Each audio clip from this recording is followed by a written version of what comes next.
então falar da lei de Lenz, né?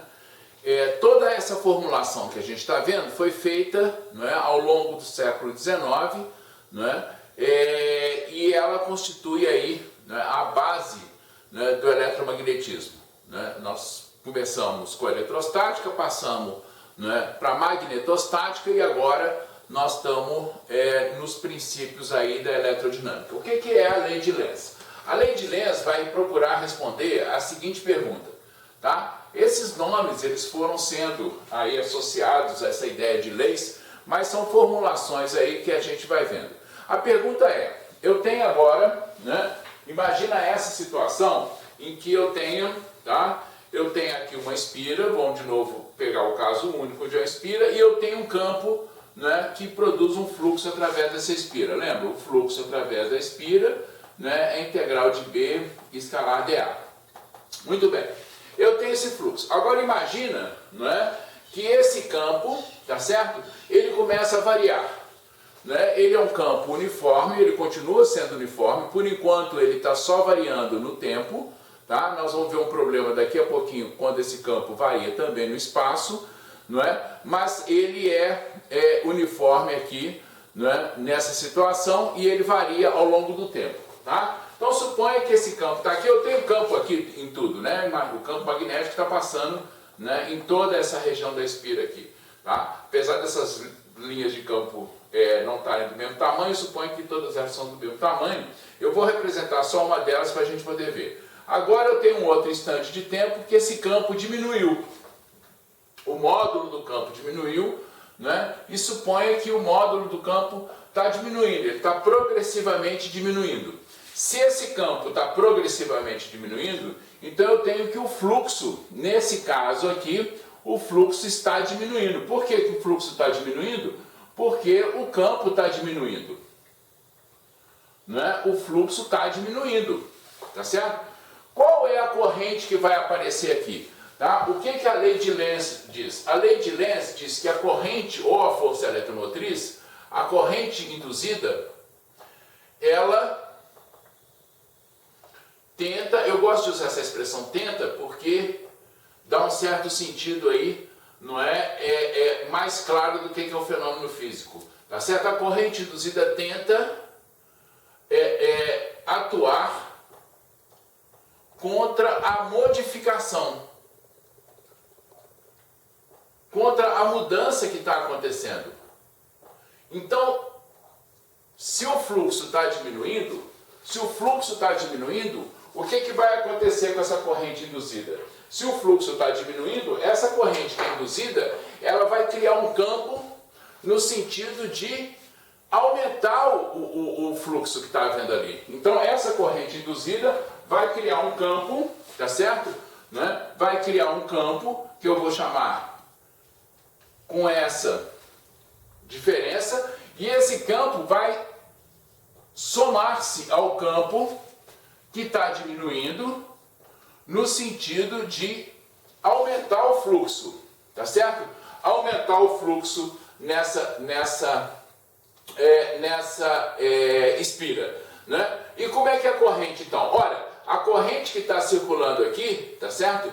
Né? O livro ele mostra, né, uma regra da mão direita em que se você botar o dedão no sentido do campo, tá certo? A corrente vai estar no sentido da mão. Então se você pega aqui, né, e bota aqui a mão, tá certo? Você bota a mão aqui, ó, no sentido do campo, o dedão no sentido do campo induzido, tá certo? Se você bota a mão no sentido do campo induzido, o dedo no sentido do campo induzido, a corrente, portanto, que surge, tá? A corrente que surge aqui, não é? Ela é uma corrente que cria, tá, esse campo, né? Então aqui a gente pode ver, tá certo? Né, o que é a lei de Lenz, né? E como é que ela funciona.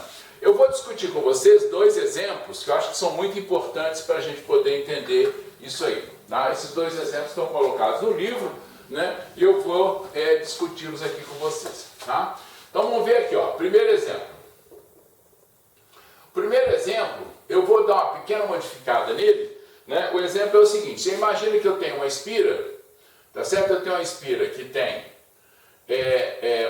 um semi-arco, né? Um arco de círculo, tá certo? Um arco de circunferência, né? Essa espira, então, tem esse formato aqui, e essa espira está numa região de campo magnético uniforme, né? Só a parte circular dela, tá certo?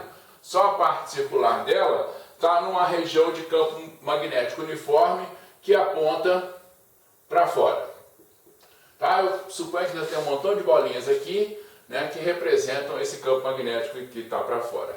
Tá certo? Essa espira aqui, né, ela tem essa parte circular dela aqui, tem um raio R, tá? Esse raio, não é igual a 0,2 centímetros, tá? Esse raio é 0,2 centímetros, e esse meu campo B, tá certo? Esse meu campo B, ele vale 4t ao quadrado mais 2t mais 3. Eu botei o campo na direção Z só para facilitar, né? Então, se eu quiser aqui, ó, se eu quiser os eixos coordenados, eu tenho aqui, né, o meu eixo Z aqui, tá certo? Né? Só para facilitar, tá? Então, eu tenho esse meu campo, está na direção Z, né? No livro ele só bota o módulo do campo e diz que o campo está para fora. Eu usei isso aqui, né, porque eu acho que facilita. Tá? Então eu quero saber o seguinte, bom, primeiro de tudo é o seguinte, veja, só tem campo nessa direção, só tem campo nessa região aqui, tá? O campo só está nessa região aqui, né, que eu estou marcando, tá? Na região superior aqui, né? Qual é a força eletromotriz que é induzida nessa espira? Lembra, a força eletromotriz, ela é a derivada, não é, do fluxo, tá? Muito bem. Esse campo, se você olhar o módulo do campo, né, ele aumenta com o tempo, tá certo? O módulo do campo aumenta com o tempo, né, mas o campo não varia com a posição. Eu vou fazer um exemplo a seguir em que o campo varia com a posição, tá? Então é importante a gente ter essa clareza sobre o que é que está envolvido. Então o módulo do campo ele varia com o tempo. O módulo do campo ele cresce com o tempo, né? Se você fosse escrever aquela equação ali, se você fizer um gráfico, né? Em t igual a 0 ele vale 3, tá certo? Né? Em t igual a 0 ele vale 3, e isso aqui, né, nós conhecemos, né, uma fórmula, uma função bastante conhecida, né? Essa função é uma parábola, tá certo? Esse campo está aumentando com o tempo. Ora, se o campo está aumentando com o tempo, o que acontece com o fluxo? O fluxo está aumentando com o tempo. Se o fluxo está aumentando com o tempo,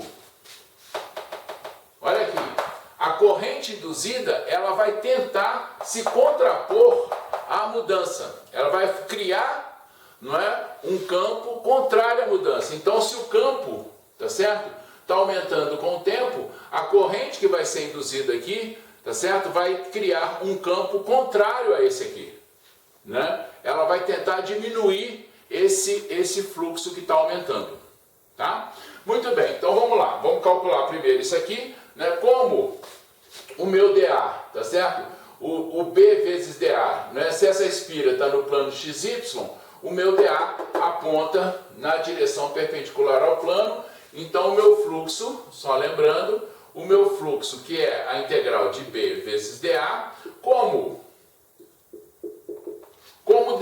B não depende do espaço, B só depende do tempo, eu posso colocar B e dA são paralelos, né? Eu posso simplesmente escrever, né, B escalar dA vai dar B vezes dA, B não depende do espaço, eu posso botar B para fora, né? Isso aqui fica B vezes A, né? Onde a área A é π R2 dividido por 2, tá certo? Né? Então eu posso escrever esse B aqui, né? Esse B aqui está ali em cima, né? Que é 4t ao quadrado mais 2t mais 3, né? Vezes a área que é π R ao quadrado dividido por 2. Olha só, agora eu vou calcular né? Eu vou calcular a derivada aqui, né? πr2 sobre 2 é constante, a derivada disso aqui vai dar 8t mais 2. Então eu tenho 8t mais 2 πr ao quadrado dividido por 2, né? E aí ele faz a pergunta, tá certo? Ele faz a pergunta, não é, de quanto é que vale essa força eletromotriz num determinado tempo lá, tá certo? E aí é só fazer a substituição aqui, né, e fazer essas contas aqui. O que eu quero discutir com vocês é o seguinte: aonde é que está a corrente? Né? Se eu olhar o campo, se o fluxo está aumentando, né, se o fluxo está aumentando, essa corrente tem que criar um campo contrário. Portanto, o campo induzido aqui, tá certo? O campo induzido, né, vai ter que ser contrário àquele campo. Ora, faz a regra da mão direita, então, vamos lá. Né? Fazendo a regra da mão direita, eu tenho aqui, se esse campo está apontando para cá, tchuf, olha ali, tá? Se esse campo está apontando para cá, a corrente que é induzida aqui, né, ela aponta nessa direção, tá? Então é essa corrente aqui, né? No livro ele discute, ele coloca uma outra fonte de força eletromotriz, uma fonte contínua, né? Mas o que eu quero mostrar para vocês é o seguinte: essa corrente que é induzida aqui, né? Se eu tenho agora uma determinada, eu tenho a força eletromotriz, né? Essa corrente, né? Se eu uso a lei de Ohm, eu sei que aquela corrente ali, tá, vai ser igual a força eletromotriz dividido pela resistência do fio. Tá bom? Então, isso aqui, mas o que eu queria discutir com vocês é, até aqui, quando eu calculo a força eletromotriz, né, e a corrente que é induzida aqui, tá? Vamos discutir um outro exemplo no qual eu tenho um campo que varia com a posição, tá? Vamos fazer um outro exemplo, então, para a gente entender um pouquinho melhor, né, e aprofundar mais esse estudo aqui da lei de Lenz, né? Vamos pensar o seguinte: eu agora eu tenho uma espira retangular, tá? Eu tenho uma espira retangular, essa espira, né, está colocada aqui no plano XY, tá? E ela tem a seguinte forma, né? Vamos imaginar aqui, ó, que essa nossa espira aqui, tá? Ela tem aqui, ela está exatamente nessa posição aqui, ó. Vamos pegar ela aqui, tá? É uma espira retangular. Aqui eu tenho uma largura W, aqui eu tenho um comprimento H, tá? Então essa aí é a espira que está colocada. O que é que tem esse exercício de novidade, né? Eu vou ter um campo aqui, tá certo? Eu tenho um campo que ele é uniforme, um campo que está entrando no plano, né? E esse campo tem um módulo B que é igual a 4t ao quadrado x ao quadrado. Muito bem. Olha só, né? Tudo aqui está sendo dado, né, nas unidades SI, tá certo? Né, comprimento é dado em metros, tem segundos. Quando é dado em algum múltiplo ou submúltiplo, você tem que converter para fazer as contas, tá certo? Presta atenção nisso, né, porque isso pode ser um erro, né, comum, tá? Muito bem, esse aqui é o campo que atua, que está nessa região toda aqui, né, em qualquer ponto, tá certo? Ele é dado por isso aqui. Olha, se você olhar esse campo aqui, você vai ver o seguinte: se eu estou aqui, por exemplo, em x igual a 0, o campo vale 0. Em x igual a w, o campo vale 4t ao quadrado vezes w ao quadrado. Né? Em relação a y, o campo não muda. Se eu pegar um ponto aqui qualquer, né, se eu pego, por exemplo, né, qualquer posição no eixo y aqui, ó, o campo aqui, nessa posição aqui, tá certo? Ele é o mesmo valor, né? O mesmo valor em qualquer dessas posições aqui, né? Então, o que eu tenho que ver agora é o seguinte: qual é a força eletromotriz que é induzida, né? Então vamos lá. Qual a força eletromotriz que é induzida por esse campo? Primeiro, vamos olhar como é que é o funcionamento, né? Como é que é o comportamento dele em relação ao tempo. Em relação ao tempo, esse campo está crescendo. Portanto, o fluxo através dessa espira aqui está aumentando com o tempo. Tá? Se o fluxo está aumentando, não é? Eu vou ter aqui, né? Eu vou criar uma corrente, tá? Cujo sentido vai ser contrário a esse campo aqui. Vamos olhar aqui como é que seria isso então. Bom, o que que tem aqui? Eu vou calcular o fluxo, que é a integral de B escalada A, né? Como essa espira está no plano e o campo é perpendicular, tá certo? o campo é perpendicular ao plano e essa espira está no plano, eu posso dizer que o B, né, ele é paralelo ao DA, de tal forma que o meu produto escalar de B escalar DA pode ser escrito como sendo B vezes DA. Agora é a hora que você tem que tomar um cuidado extra no seguinte sentido, né? A gente até agora fez a seguinte situação, B não depende de DA, tá certo? Então eu posso colocar B para fora da integral, a integral de DA vira DA. Então, toma cuidado, porque agora isso aqui não é B vezes A. Tá certo? Né? Isso aqui não é B vezes A. Eu tenho que pensar o seguinte, qual que é o meu DA? Né? Qual que é o meu DA ali no caso? Bom, se eu tenho, né, se eu tenho uma espira que está no plano XY, tá certo? Um elemento de área no plano XY, se eu pegar aqui um quadradinho infinitesimal, né, ele tem uma largura dx e um comprimento dy. Então o meu DA nesse caso aqui, tá certo? Vai ser dx vezes dy. Tá? Então agora sim, agora eu posso escrever que o meu fluxo, não é, que é a integral de B escalar dA, não é? Eu posso escrever que isso aqui é B vezes dA, e eu posso escrever que isso aqui é B, que é 4t ao quadrado vezes x ao quadrado vezes dx dy. Bom, o y, se você olhar, essa função, né, o campo não depende de y. Tá certo? Né? Eu vou integrar, o meu y vai ser integrado de 0 até h, né? E o meu x vai ser integrado de 0 até w. Tá? O y não depende, né? A função não depende de y, então eu posso colocar eu posso integrar direto, a integral de dy vai dar h, então eu posso escrever 4t ao quadrado vezes h, a integral de 0 até w, né? De x2 dx, e isso aqui, né, vai dar 4t ao quadrado vezes h, w elevado ao cubo dividido por 3. Tá? Muito bem. Se eu faço isso aqui agora, não é? Se eu fizer isso aqui agora, dados os valores que estão ali, o livro dá esses valores, né, de w e h, tá certo? Para esses valores eu vou obter isso aqui, então, igual a 72, né, substituindo os valores de W e H, eu tenho 72t ao quadrado e, portanto, né, a minha força, tá certo?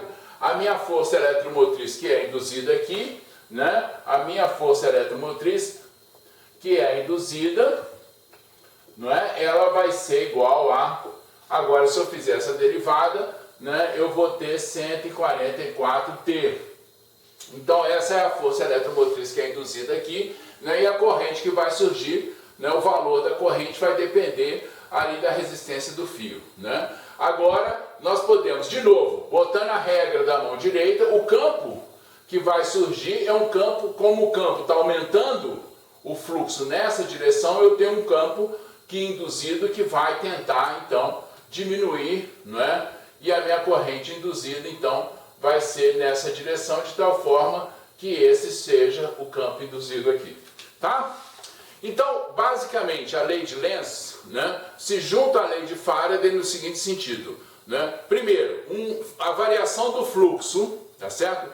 A variação do fluxo, e nós temos vários exercícios em que a variação do fluxo não depende da variação do campo magnético. A variação do fluxo pode depender, por exemplo, do tamanho da espira estar mudando com o tempo, né? Em muitas situações, né, não é o tamanho da espira que muda também, né? Pode ser a posição da espira. Por exemplo, se eu tenho um campo uniforme nessa direção e a minha espira fica girando, o fluxo através da espira está variando, tá? A espira tem o mesmo tamanho, o campo é uniforme, no entanto o fluxo varia porque a posição, não é, da espira varia. Se essa minha espira encolhe com o tempo, né, se ela vai encolhendo ou expandindo, ou às vezes um movimento oscilatório, o fluxo também varia, tá certo?